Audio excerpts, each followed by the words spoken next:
नमस्ते, जय हिंद। आज मैं इस वीडियो में केप्रा 500 जो टैबलेट है इसके बारे में बताने जा रहा हूँ, यानी कि केप्रा 500 एमजी जो टैबलेट है इसके बारे में बताने जा रहा हूँ। ये जो टैबलेट है इसका तैयार किया गया है डॉक्टर रेड्डीज लैबोरेटरीज लिमिटेड के द्वारा। इसमें कॉम्पोजिशन के तौर पे रहता है लेविटिरासीटम, जिसका क्वांटिटी होता है 500 मिलीग्राम और इसका कीमत होता है 145 रुपये 30 पैसा और इसमें टोटल 10 नंबर ऑफ टैबलेट ही रहता है एक स्ट्रिप में। अभी अगर बात की जाए इसका uses, side effect and precautions के बारे में, तो इसको बताने से पहले यानी कि इसके बारे में जानने से पहले और वीडियो में आगे बढ़ने से पहले मैं आप सबकी तारीफ करना चाहूँगा कि आप आपकी टाइम को ऐसा एजुकेशनल वीडियो को देखने में लगा रहे हैं, क्योंकि सोशल मीडिया पर टाइम वेस्ट करने का ढेर सारा तरीका है, लेकिन ऐसे वीडियो से आपकी नॉलेज बढ़ती है और ये आपकी टाइम का सही इन्वेस्टमेंट है एक तरह का। तो खैर, अभी वापस आते हैं टॉपिक में कि ये जो दवाई है यानी कि केप्रा 500 एमजी जो टैबलेट है इसको मेनली डॉक्टर के द्वारा किस लिए प्रिस्क्राइब किया जाता है।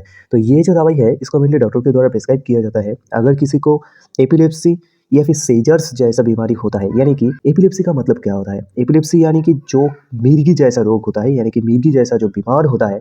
और अगर किसी को खिंचनी जैसा जो बीमार होता है, सीजर्स का मतलब होता है खिंचनी, यानी कि ये जो मिर्गी और खिंचनी जैसा जो बीमार होता है उसको प्रिवेंट करने के लिए डॉक्टर के द्वारा क्या किया जाता है, इस ये जो दवाई है इसको प्रिस्क्राइब किया जाता है। यानी कि उस तरह का जो बीमार होता है उसको रोकने के लिए और उसको कम करने के लिए डॉक्टर के द्वारा ये जो केप्रा 500 mg का जो टैबलेट है इसको प्रिस्क्राइब किया जाता है।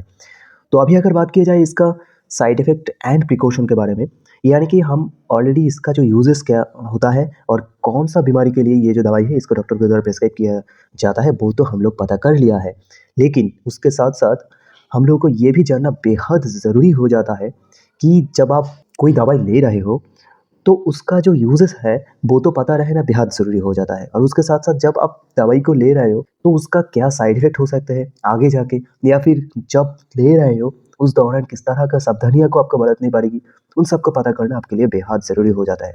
ये एक ऐसा बात हो जाता है, आप आपके हाथ से एक पत्थर आप आपके हाथ से फेंक रहे हो, लेकिन आपको पता ही नहीं है वो जाके कहाँ गिरेगा।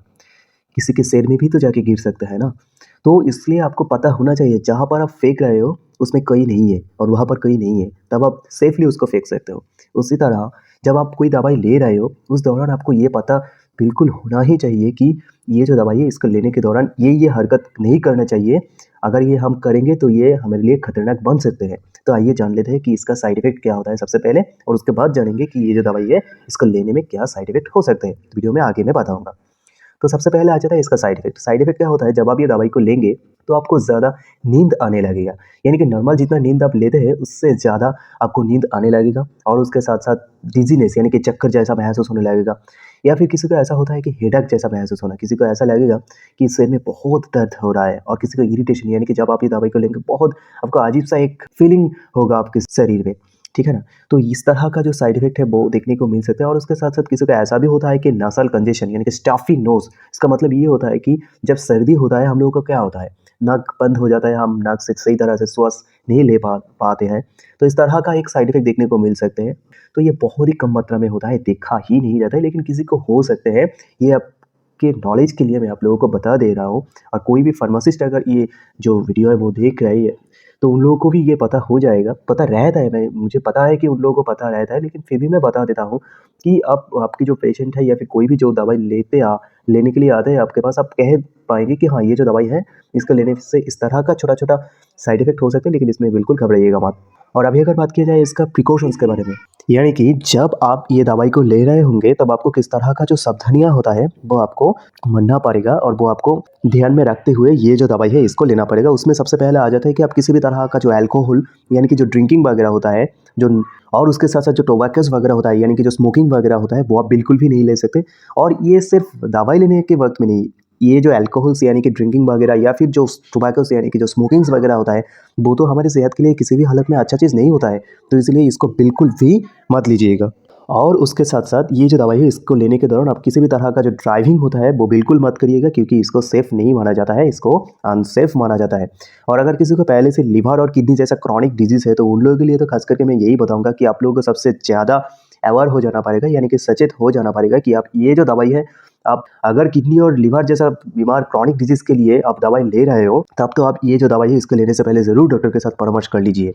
और अगर कोई औरत उनके बच्चों को दूध पिलाना चाहता है और कोई औरत प्रेग्नेंट है तो उन लोगों के लिए तो खास करके मैं यही बताऊंगा कि ये जो दवाई है इसको लेने से पहले डॉक्टर के साथ एक प्रॉपर डिस्कशन सबसे पहले कर लीजिए। अगर सब कुछ सुनते हुए डॉक्टर आपको ये जो दवाई है इसको प्रिस्क्राइब करता है तब आप बिल्कुल ये जो दवाई है इसको ले सकते हैं, इसमें घबराने की कोई बात नहीं है।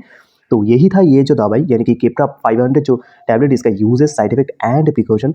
ऐसा एजुकेशनल वीडियो से अगर आप लोगों को थोड़ा सा भी वैल्यू मिलती है तो ज़रूर चैनल को लाइक एंड सब्सक्राइब करना मत भूलिएगा, क्योंकि आपकी एक लाइक एंड सब्सक्राइब से हमें बहुत ज़्यादा मोटिवेशन मिलते हैं और उससे बहुत फ़र्क पड़ते हैं। तो मिलते हैं अगले वीडियो में, तब तक के लिए जय हिंद।